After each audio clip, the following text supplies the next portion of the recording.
कहानी नीरू की है। पंजाब की नीरू की शादी दिल्ली के राहुल से होती है। दिल्ली कितना बड़ा शहर है ना, लेकिन आप लोगों का घर तो बहुत छोटा है।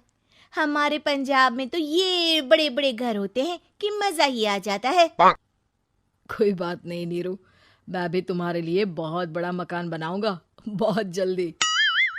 नीरू के पिता जहाँ पंजाब के जाने माने व्यापारी थे, वहीं उसका पति राहुल दिल्ली में एक सिंपल नौकरी करता था। माँ, यहाँ तो घी मक्खन इतना महंगा है कि क्या बताऊं। मैं तो तरस ही जाती हूँ घी खाने के लिए। नीरू की माँ को ये सुनकर बहुत दुख होता है। मेरी बेटी को घी नसीब नहीं हो रहा है और ये बहू यहाँ बैठकर घी में शक्कर डाल रही है। देख वनिता, मैं साफ कह रही हूँ, इस घर में जितना घी आएगा उतना ही मेरी बेटी के घर दिल्ली भी जाएगा। अरे ये क्या बात होती है माँ जी? बेटी का उतना ही करो जो अच्छा लगे। अब क्या मायके से घी और मक्खन तक की सप्लाई करोगी आप? हाँ, मेरी बेटी किसी चीज को तरसे मुझसे बर्दाश्त नहीं होता। अब क्या था, नीरू के मायके में 2 किलो घी आता तो 2 किलो दिल्ली जाता नीरू के पास। एक दिन, माँ बड़ी गर्मी पड़ती है दिल्ली में। इस घर में तो एक ही एसी है और वो भी ड्राइंग रूम में। सारा परिवार एक ही कमरे में सोता है। हाँ बेटा, वो तो हर घर की कहानी है। यहाँ भी एक ही एसी है। अरे बिल इतना आता है कि क्या बोलूं। तभी वहां राकेश आ जाता है। माँ, थोड़ी देर में यहाँ कुछ प्लम्बर आएंगे मेरे कमरे में एसी लगाने। जरा ध्यान से लगवा देना ना माँ। ओए, ऐसे कैसे तेरे कमरे में एसी लगेगा? हाँ राकेश, एक बार बात तो कर लेता। अरे पापा, वो वनिता को गर्मी में नींद नहीं आती। ड्राइंग रूम में सबके साथ सोने में वो अनकंफर्टेबल है, इसलिए। अरे पूरे परिवार के साथ वहां तेरी बहन नीरू भी तो सोती है। वो नहीं हो रही क्या अनकंफर्टेबल? समझ रहा है ना? अगर एसी लगेगा तो एक दिल्ली में तेरी बहन के कमरे में भी लगेगा, तभी तू लगा सकेगा। राकेश वनिता को सारी बात बताता है। वनिता करती भी क्या, मन मार कर बैठ जाती है। माँ, ये लोग ठीक नहीं है, क्या करूं मैं? अरे बेटी, यहाँ आ जा, तू यहाँ आकर रह ले। अरे छोड़ दे ऐसे पति को। कैसे छोड़ दूं माँ? समाज क्या कहेगा, लोग क्या कहेंगे? वैसे भी मेरा एक बेटा है मयंक। अरे हटा बेटा, तेरी उम्र ही क्या है? इतनी परेशान रहेगी तो काम कैसे चलेगा? खैर, बात आई गई हो जाती है। माँ को लगता है कि नीरू ठीक है, तो वहीं नीरू के मन में एक ही लाइन चल रही होती है, यहाँ आजा। माँ ने तो बोल ही दिया है कि यहाँ आजा। बस मयंक थोड़ा सा बड़ा हो जाए, इन गरीबों को छोड़कर मैं वापस माँ के पास ही चली जाऊंगी। वो इसी सोच में बाजार में चल रही थी कि मैम, आपका दुपट्टा जमीन को छू रहा है। नीरू जैसे ही उस लड़की की तरफ देखती है, देखती ही रह जाती है। हाय रे, कितना सुंदर लड़का है ये। अब क्या हुआ? मैंने कहा आपका दुपट्टा। तो खुद ही उठाकर दे दो ना। लड़का समझ जाता है कि नीरू उस पर फिदा हो चुकी है। वो उससे उसका नंबर लेकर चला जाता है। अब क्या था, नीरू और रोहित में लगातार बातें होने लगती है।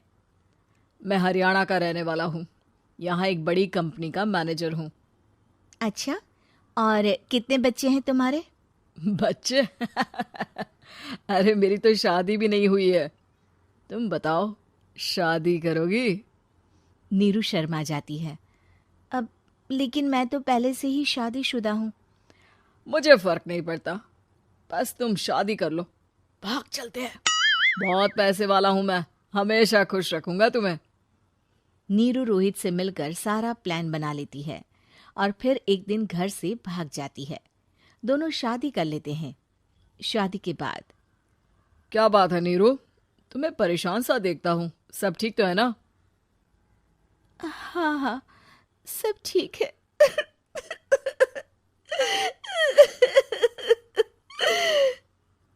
ये कहते कहते ही वो रोने लगती है। अरे क्या हो गया, रो क्यों रही हो? मैंने तुमसे एक बात छुपाई है। और वही बात अब मुझे परेशान कर रही है। रोहित, मेरा एक बेटा भी है, उसका नाम मयंक है। क्या बात कर रही हो? ये तुमने मुझे पहले क्यों नहीं बताया? देखो नीरू, मेरी माँ को मैंने ये नहीं बताया है कि तुम शादीशुदा हो। बच्चा मैं मैनेज नहीं कर पाऊंगा। नीरू को समझ में नहीं आता कि वो क्या करे। तुम उस बच्चे को अपनी माँ को क्यों नहीं दे देती? नीरू चुपके से माँ को फोन करती है।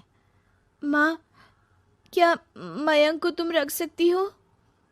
बेटा, मैं राकेश के साथ बात करती हूँ। आखिर घर का बेटा वही है, जो वो बोलेगा। वैसे भी बेटा, तूने जो किया है ना, उसके बाद से पूरा घर तेरी बुराई कर रहा है। मैं भी अब किसी से तेरे लिए लड़ नहीं सकती। राकेश बेटा, नीरू ने तो जो किया बहुत ही बुरा किया, लेकिन मैं सोच रही थी कि क्यों ना मयंक को हम यहाँ ले आए। तभी वनीता बोल पड़ती है। वाह जी, ऐसे कैसे यहाँ ले आए? यहाँ क्या भंडारा भरा है? और जिस बच्चे की माँ ने नहीं सोचा, उसके लिए हम क्यों सोचे? नीरू को एक बार तो अपने बच्चे के बारे में सोचना चाहिए था ना। अरे लेकिन तेरे पास भी तो लड़का नहीं है ना वनीता। माँ, वनीता ठीक बोल रही है। कल को वो बड़ा होकर इसी घर का हिस्सा मांगेगा तो हम क्या करेंगे? माँ कहती भी तो क्या, वो चुप रह जाती है। वहीं नीरू का पहला पति कहता है। माँ, अगर आज भी वो वापस आ जाए तो मैं उसे माफ कर दूंगा। बेटा, गरीबी चीज ही ऐसी है, क्या करेगा? तू तो अब मयंक का सोच। वो बेचारा तो बिना माँ का हो गया। मयंक की खातिर तू दूसरी शादी कर ले बेटा। लोगों के लाख समझाने के बाद नीरू के पहले पति की शादी रिद्धि से हो जाती है, जिसके पहले पति से 2 बच्चे होते हैं। देखो जी, मैंने शादी सिर्फ बच्चे के खातिर की है। मैंने भी शादी सिर्फ बच्चों के खातिर की है। वहीं नीरू के दूसरे पति के मन में ये बात घर कर जाती है कि नीरू एक मासूम बच्चे को उसके खातिर छोड़ कर आई है। अब देखो नीरू, मुझे लगता है कि जो औरत अपनी कोख का बच्चा छोड़ सकती है, वो तो कुछ भी कर सकती है। कल को तुम्हें मुझसे अच्छा कोई मिल गया तो तुम तो मुझे भी बाय बाय कर दोगी ना। नीरू को अब उसका दूसरा पति ताने देना शुरू कर देता है। तंग आकर नीरू उसके यहाँ से भागकर अपने पहले पति के पास चली जाती है, लेकिन ससुराल में क्या लेने आई है नीरू, मयंक को? नहीं नहीं सासू माँ, मुझसे गलती हो गई, मुझे माफ कर दीजिए। नीरू, अब वक्त खत्म हो गया है, मेरी शादी हो चुकी है। तो छोड़ दो ना उसे, हमारा बच्चा है। मैं आपको अपनी माँ नहीं मानता, मेरी नहीं मान तो बात अच्छी है। नीरू मयंक की बात सुनकर समझ जाती है कि उसके पास अब ना आसमान रहा ना ही जमीन। उम्मीद है कि आपको हमारी ये कहानी पसंद आई होगी। कृपया हमारे चैनल को सब्सक्राइब करें और सभी अपडेट्स के लिए बेल आइकन जरूर क्लिक करें।